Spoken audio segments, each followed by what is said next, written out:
वो शुरुआत करते हैं बच्चों को ताकि अच्छा पढ़ा पाएँ, पर्सनैलिटी डेवलपमेंट जैसा व्यक्तित्व इनका है वो बच्चे इनसे कुछ सीख पाएँ, उनको कुछ अच्छा ये बेहतर सिखा पाएँ, वो ये काम करते हैं।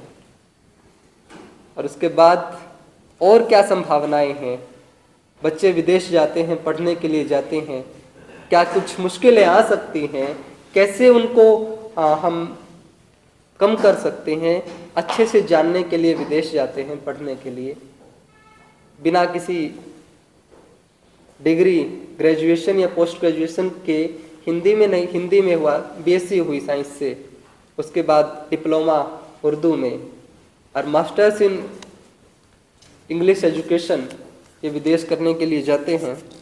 वहाँ पर भी जैसा यहाँ पर नाम कमाया, पार्टिसिपेट किया, वहाँ पर भी अपना हिंदुस्तान का झंडा, अब तो हिंदुस्तान हो जाता है देश का, यहाँ हमारे गांव का, माता पिता का, जिला का, हरियाणा का, राज्य का, देश का, अब वहाँ पर ये देश का नाम कमाते हैं। वहाँ masters in teaching English course में दाखिला लेते हैं, सेंट मैरी यूनिवर्सिटी में दाखिला लेते हैं और वहाँ पर भी अपनी प्रतिभा के बलबूते पर अलग अलग संस्थाओं में जुड़ते हैं, उनके साथ जुड़ते हैं और फिलहाल में वर्तमान में ग्रेजुएट एडवाइजरी कमेटी के मेंबर हैं यूनिवर्सिटी में। बहुत बड़ी बात हो जाती है। वर्तमान में ये board member of Dartmouth university learning network, उसके भी एडवाइजरी मेंबर हैं और Halifax theatre for young people में मेंबर हैं। बहुत बड़ी बात हो जाती है। विदेश में जाकर अपने देश को साथ लेकर, अपने माँ बाप का, टीचर्स का, अपने देश का प्यार, आशीर्वाद लेकर विदेश में नाम कमाते हैं और उसके बाद उन्हें घर की याद आती है और ये हमारे बीच चले आते हैं एक कार्यक्रम लेकर, एक मिलन समारोह लेकर, दिल की बात जय के साथ। आज हमारे बीच हैं, जोरदार तालियां फिर से इनके लिए। बातचीत होती है, बच्चों को सिखाते हैं। विदेश में पढ़ाई करने के लिए एक जरिया आप बोल सकते हैं कि कोई भी कोचिंग इंस्टीट्यूट से आइल्स करवाता है तो बच्चे वहाँ से सीख के विदेश में पढ़ने जाते हैं। आप बच्चों को सिखाते सिखाते विदेश, बच्चों को भेजते भेजते आप खुद चले जाते हैं। कारण it was a research project. Research ये करना चाह रहे हैं कि वहाँ का कल्चर कैसे, समझने का। वो जैसे बच्चे हैं, कुछ मैं सच बताऊंगा कि कुछ स्टूडेंट्स ऐसे आते हैं, जब आप विदेश भेजते हैं तो कुछ स्टूडेंट्स बहुत अच्छी फैमिलीज से, बहुत अच्छे से एस्टेब्लिश्ड हैं, they want to go abroad, वो देश छोड़ना चाहते हैं और वो कहते हैं कि हमसे कितना मर्जी पैसा ले लो, जो मर्जी रिसोर्सेज ले लो और हमें बाहर भेज दो। तो मैं खुद हैरान और परेशान था ये देख के, कैसा क्यों है।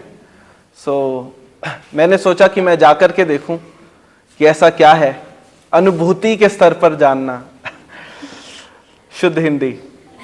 वो कहते हैं ना, जब जिएंगे, जब हमारे ऊपर बीतती है तब कैसे जिया जाता है। जो परिस्थितियां हमारे ऊपर होंगी उनका हमें ज़्यादा नॉलेज होती है, ज्ञान उनके बारे में। तो शायद आप यही करने के लिए। जी, मैं वो जानना चाहता था कि कैसे है और ऐसा क्यों कुछ स्टूडेंट्स और आसपास के लोग करते हैं। लेकिन वो मैंने जाना और समझा, और जो समझा अब अपने बच्चों को सिखाऊंगा, I mean स्टूडेंट्स को सिखाऊंगा। जो कल्चर है उसको आप कैसे डिफरेंशिएट करते हैं, कैसे देखते हैं? जैसा कि मैंने बताया कि वहाँ के कल्चर में और इंडिया में जो डिफरेंस है बेसिकली वैल्यूज का है ज़्यादा, कि यहाँ पर हम वैल्यूज और जो रिश्ते हैं उनको बहुत महत्व देते हैं। वहाँ का जो डेटिंग कल्चर है, वहाँ पर एक एप्लीकेशन है, उसको आप स्वाइप करते हैं एंड यू सिलेक्ट और रिजेक्ट पीपल। मुझे बहुत इनसेंसिटिव लगता है वो। आई फील कि कहीं ना कहीं हम इमोशंस को भी अपने सैनिटाइज कर रहे हैं। तो वो एक डिफरेंस है। जैसे यहाँ पर माँ की और पिता की वैल्यू है, दोस्तों की वैल्यू है, आप जो समय साथ में बिताते हैं। जैसे ये जो समय है राइट नाउ, अभी जितने भी लोग यहाँ पर बैठे हैं, मैं ये दिल से ये चाहता हूँ कि वो कहीं ना कहीं मेरे साथ जुड़े रहें और कनेक्टेड रहें। इसकी आई एम ऑन माई नीज इस चीज की मैं भीख मांग सकता हूं आपसे कि इस तरीके से आप मेरे साथ जुड़े रहें, इस तरीके से हम कनेक्टेड रहें, लेकिन वहां पर ये कल्चर नहीं है। वहां पर सेल्फ इंपॉर्टेंस थोड़ी सी ज्यादा है और I think that is a bit mistract. वो थोड़ा सा आउट ऑफ ट्रैक है, लेकिन सभी ऐसे नहीं है। वो गलत होगा कि हम इसको स्टीरियोटाइप कर दें, लेकिन रिश्तों की वैल्यू वो बाहर वाले लोगों को हमसे सीखनी चाहिए और बाहर से हमें प्रोफेशनल होना सीखना चाहिए।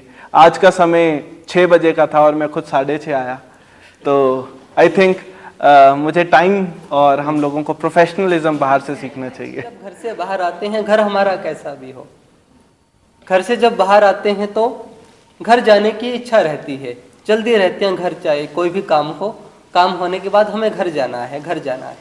भाई विदेश जाते हैं और मुझे एक शेर याद आ रहा है, फिर मैं इनसे सवाल करता हूँ। माता जी बैठी हैं, माएँ आप सब हैं, हम आपके बेटे हैं, बेटियां हैं। लंबे छोटे पतले मोटे, गोरे हो या काले बेटे, लंबे छोटे पतले मोटे, गोरे हो या काले बेटे, अपने हाथों एक सरीखे माने सारे पाले बेटे, अपने हाथों एक सरीखे माने सारे पाले बेटे, और रोटी खातिर अक्सर उससे दूर चले जाते हैं हम जॉब करते हैं, किसी भी उद्देश्य से घर से बाहर निकलते हैं, रोटी खातिर अक्सर उससे दूर चले जाते हैं हम। मिन्नत करके जो कहती है, खा ले खा ले खा ले बेटे, अपने हाथों एक सरीखे माने सारे पाले बेटे। और जब आप वहाँ विदेश थे तो वहाँ कहीं ऐसा कभी आपका मन हुआ है कि आज बहुत याद आ रही है घर वालों की, वतन की बहुत याद आ रही है, माँ की बहुत याद आ रही है, अब मुझे घर जाना है, तो वहाँ पर क्या आपका अनुभव रहा है, कैसे आपके एहसास रहे हैं, वो साझा करें। एवरी डे, हर दिन मुझे याद आती थी देश की, घर की और आसपास रहने वाले लोगों की, उन सभी बातों की। इट वाज लाइक, और जो मेरी प्रोफेसर हैं वो जर्मनी से एक प्रोफेसर थे, उनका नाम है डॉक्टर एस्टर ईएंस, and she used to get surprised. वो बहुत हैरान होती थी कि ऐसा कैसे, इतने स्टूडेंट्स आते हैं यहाँ पर, मास्टर्स करते हैं, डिग्री करते हैं, दे गो बैक और दे स्टे हियर और यहाँ पर पढ़ाते हैं, and they spend time. And Jaideep, you are always talking about your family and your country, it seems like you are very attached, you are too attached to your country. And I told her, मैंने उन्हें बताया कि India की importance क्या है and what is India for me individually, और India से लोग क्यों जुड़े होते हैं वहाँ पर, क्योंकि फॉरेन में ये कल्चर है अमूमन कि एक पिता को अगर बेटे के कमरे में जाना, then you have to knock the door and go inside.